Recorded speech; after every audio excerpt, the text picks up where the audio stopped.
एक राजनेता ने प्रशासनिक अधिकारी को एक थप्पड़ मारा और इस थप्पड़ की गूंज ने राजस्थान की कानून व्यवस्था को 2 दिन तक अधर कर दिया।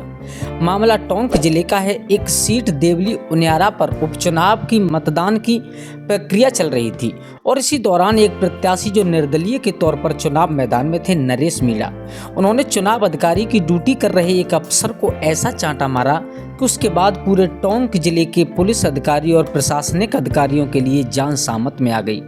दरअसल नरेश मीणा जो छात्र राजनीति से सक्रिय राजनीति में आना चाहते थे और इसके लिए उन्होंने सहारा लिया उपचुनाव का। मूलतः कांग्रेसी हैं नरेश मीणा, लेकिन कांग्रेस ने जब टिकट नहीं दिया तो बागी होकर देवली उनियारा से निर्दलीय प्रत्याशी के तौर पर ताल ठोंक दी। बीते कई दिनों से नरेश मीणा के तेवर बिल्कुल अलग थे। वह कांग्रेसी सांसद हरीश मीणा से लेकर जिला कलेक्टर टोंक तक को अब भाषण के रूप में कई बार चुनौती दे चुके थे, लेकिन प्रशासन मौन था और प्रशासन का यह मौन उस दिन तक जारी रहा जिस दिन नरेश मीणा ने अपने गुस्से पर बेकाबू होते हुए एक अधिकारी को थप्पड़ मार दिया। एसडीएम अमित चौधरी जो कि चुनावी ड्यूटी पर थे, जोनल मजिस्ट्रेट थे और उस जगह पर तैनात थे जहां पर एक बूथ पर गांव के लोगों ने मतदान का बहिष्कार कर रखा था। नरेश मीणा गांव वालों के समर्थन में धरने पर बैठे और इसी दौरान कुछ वोट उस बूथ पर गिर गए। इसे लेकर नरेश गुस्सा हो गए। उन्होंने इस एरिया मजिस्ट्रेट से बहस की और बहस का अंत हुआ एक चांटे के साथ। हालांकि मौके पर मौजूद पुलिसकर्मी और अन्य लोगों ने इस घटना को मौके पर शांत तो करा दिया, लेकिन यह घटना सुलगती रही क्योंकि इस बीच RAS एसोसिएशन ने राजस्थान के राज्य निर्वाचन अधिकारी और मुख्य सचिव को ज्ञापन दिया और धमकी दे डाली कि पेन डाउन रहेगा जब तक कि कार्रवाई नहीं होगी। लेकिन न जाने पुलिस प्रशासन किस दबाव में था और नरेश मीणा के खिलाफ बुधवार रात तक कोई कार्रवाई नहीं हुई। लेकिन बुधवार की रात जब ऐसा घटनाक्रम घूमा जिसने राजस्थान पुलिस के तमाम पुलिस अधिकारियों की रात की नींद पूरी तरह से उड़ा दी। इस घटना के बाद नरेश मीणा धरने पर बैठ गए और वह मांग करने लगे कि जिला कलेक्टर मौके पर आ जाएं और उनकी मांगों को सुने, लेकिन जिला कलेक्टर मौके पर नहीं पहुंची। इस पर नरेश मीणा ने ऐलान किया कि वह रात भर धरना देंगे और उसके बाद अगले दिन अपने समर्थकों के साथ टोंक में कलेक्ट्रेट तक कूच करेंगे। रात का धरना शुरू होता उससे पहले ही तकरीबन 9:45 पर एक अलग घटनाक्रम घूमा और पुलिस और नरेश मीणा ने समर्थकों के बीच भिड़ंत शुरू हो गई। शुरुआत पत्थरबाजी से हुई और अंत आंसू गैस के गोलों पर। इस दौरान 100 से ज़्यादा दुपहिया और चौपहिया वाहनों को अग्नि के हवाले कर दिया गया। सुलग सुलग कर यह देर रात तक वाहन जलते रहे। इससे इनमें कुछ वाहन गांव वालों के थे और कुछ वाहन ऐसे थे जो अलग अलग इलाकों से आए हुए लोग नरेश मीणा के समर्थन में वहां बैठे थे। यह घटना समराव गांव की है और गांव के कुछ गांव में लगभग कुल 812 वोट थे और उन्हीं में से कुछ वोट बुधवार को डाल दिए गए, जिसे लेकर मामला लगातार बिगड़ता गया। लेकिन टोंक के पुलिस प्रशासन की नींद नहीं टूटी। उन्होंने नरेश मीणा के खिलाफ कोई कार्रवाई नहीं की और इस घटना की जो लपटें हैं वो जयपुर तक पहुंचने लगी। मुख्य सचिव, राज्य निर्वाचन अधिकारी और पूरी RAS एसोसिएशन लामबंद हो गई। दूसरी तरफ वो अधिकारी भी हैं जिसने चांटा मारा गया।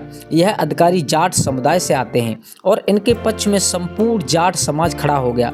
मामला जातवादी लड़ाई तक पहुंचता उससे पहले ही पुलिस ने इस पूरे धरने को खत्म करने के लिए ताबड़तोड़ लाठियां बरसाईं और इसी दौरान कुछ लोग जख्मी हुए।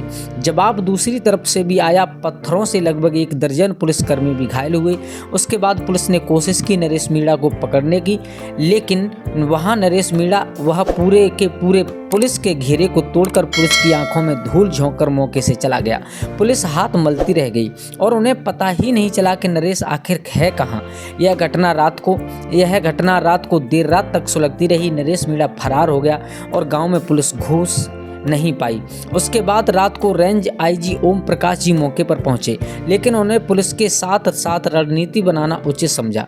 पुलिस की नींद सुबह जब टूटी, जब पुलिस को यह पता चला कि नरेश मीणा तो गुरुवार की सुबह समराव गांव पहुंच चुका है और मीडिया से लगातार बातचीत भी कर रहा है, लेकिन कई घंटों तक पुलिस का एक भी कर्मचारी समराव गांव में नहीं पहुंचा और नरेश मीणा बेखौफ अपनी बात मीडिया तक कहता रहा। उसके साफ तौर पर कह दिया कि नरेश मीणा को जब गुस्सा आता है तो उसकी राजनीति का अगला अपना एक अलग अंदाज है।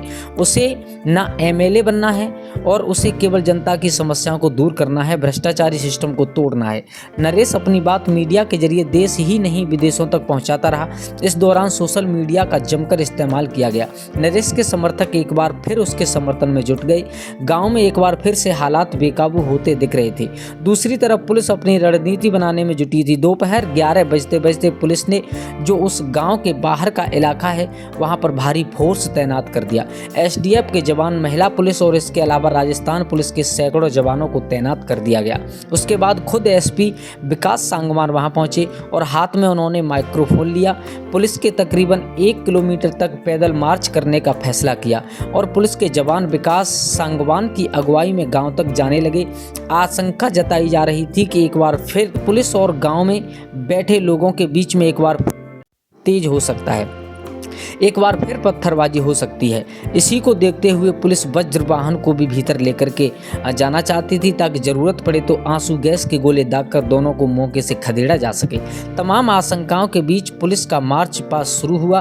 पहले गांव के लगभग 1 किलोमीटर की दूरी तय की गई। उसके बाद पुलिस ने अपनी एक रणनीति बनाई और फिर विकास सांगवान अपने तमाम जवानों के साथ उस जगह पर पहुंचे जहां पर नरेश मीणा एक ट्रैक्टर ट्रॉली में बैठे मीडिया के साथ बात कर रहे थे। नरेश मीणा बार बार ये कहते रहे कि वह सरेंडर नहीं करेंगे, पुलिस आ जाए वह देखा जाएगा। वह पुलिस चाहे उनको कहीं जेल में ले जाए या किसी भी तरीके की यातनाएं दे, लेकिन नरेश मीणा नहीं झुकेंगे बल्कि अपनी रणनीति का खुलासा बाद में करेंगे। लेकिन पुलिस लगता है इस बार कुछ तय करके आई थी। पुलिस के तमाम जवान उस ट्रैक्टर ट्रॉली तक पहुंच गए जहां पर नरेश उस वक्त मीडिया से बात कर रहा था। नरेश को नीचे उतरने के लिए कहा गया लेकिन नरेश ने मना कर दिया। इस पर 4 जवान ट्रॉली पर चढ़े और नरेश मीणा को नीचे लेकर के आए। उम्मीद की जा रही थी और पुलिस भी काफ़ी सतर्क थी कि कहीं से पत्थर ना आ जाए। एक बार फिर पत्थरबाजी की घटना इस बार कुछ अलग अंदाज में सामने ना आ जाए, लेकिन गनीमत यह रही कि 2-4 पत्थरों के अलावा कोई खास घटना नहीं हुई और पुलिस नरेश मीणा को वज्र वाहन तक ले आई और पुलिस के सुरक्षा के घेरे में के बीच नरेश मीणा को वज्र वाहन में बिठाया गया और उसके बाद उसको यहाँ से रवाना कर दिया गया। पुलिस इस बात को लेकर अपनी पीठ थपथपा रही थी कि हमने बगैर किसी उपद्रव के पूरी तरह शांति के साथ नरेश मीणा को गिरफ्तार कर लिया। लेकिन पुलिस को यह नहीं भूलना चाहिए कि यही काम अगर एक दिन पहले कर लिया जाता तो लोगों को इतनी संपत्ति ना तो नुकसान पहुंचता और ना ही पुलिसकर्मी समेत इतने लोग जख्मी होते। खैर, नरेश मीणा की गिरफ्तारी हुई, पुलिस ने राहत की सांस ली। उसके बाद जब सामने आया नरेश मीणा का एक वो चिट्ठा जिसमें उसके खिलाफ कई पहले से केस दर्ज हैं। इसी बीच देर रात नरेश मीणा के खिलाफ नगर फोर्ट थाने में भी 4 नए मुकदमे दर्ज किए गए थे और पुलिस अब इन्हीं मुकदमों के तहत नरेश मीणा के खिलाफ कानूनी कार्रवाई की तैयारी में है। लेकिन नरेश मीणा की गिरफ्तारी की प्रतिक्रिया भी हुई है। रास्ता तो खुल गया, लेकिन उसके बावजूद यह आशंका भी बनी हुई है कि कहीं ना कहीं छिटपुट घटनाएं एक बार फिर किसी भी प्रकार के उपद्रव का रूप ना ले लें। पुलिस इस बार सतर्क है। आईजी के साथ साथ खुद additional DG law and order Vishal Vanshaj भी डेरा डाले हुए हैं उन्यारा में और वह पूरे घटनाक्रम पर नजर रखे हुए हैं। इतना ही नहीं, मुख्यमंत्री भजनलाल भी जयपुर में बैठकर आला अधिकारियों के साथ नरेश मीणा की गिरफ्तारी के बाद किसी भी हरकत को रोकने के लिए पूरी तरह से नजर बनाए हुए हैं। लेकिन पुलिस की सबसे बड़ी खामी यह रही कि पुलिस ने समय रहते कार्रवाई नहीं की। अगर यही कार्रवाई को बुधवार की शाम को ही अंजाम दे दिया जाता तो शायद हालात इतने नहीं बिगड़ते।